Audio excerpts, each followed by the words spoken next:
بسم اللہ الرحمن الرحیم۔ امید کرتا ہوں کہ تمام دوست اب خیریت سے ہوں گے اور دعا کرتا ہوں کہ اللہ رب العزت ہم سب کی حفاظت فرمائے۔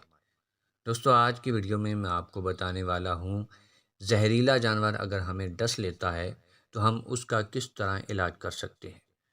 تو زہریلے جانور کے ڈسنے پر جو علاج ہم کرنے والے ہیں وہ اللہ پاک کے پاک کلام سے۔ حضرت ابو سعید خدری رضی اللہ تعالیٰ عنہ اپنا ایک واقعہ بیان فرماتے ہیں کہ ہم ایک سفر پر تھے اور وہاں پر ایک بستی میں ایک سردار کو ایک سانپ نے ڈس لیا۔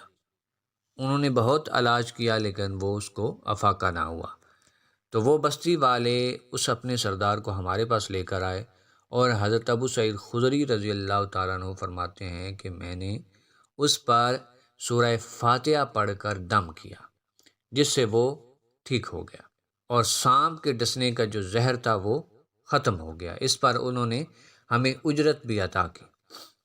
اسی طرح حضرت جابر بن عبداللہ رضی اللہ تعالیٰ عنہ فرماتے ہیں کہ سورہ فاتحہ موت کے علاوہ ہر بیماری کا علاج ہے۔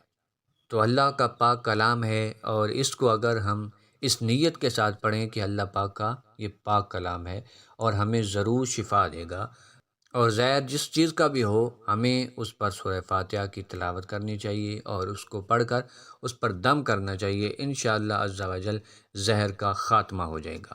اللہ حافظ۔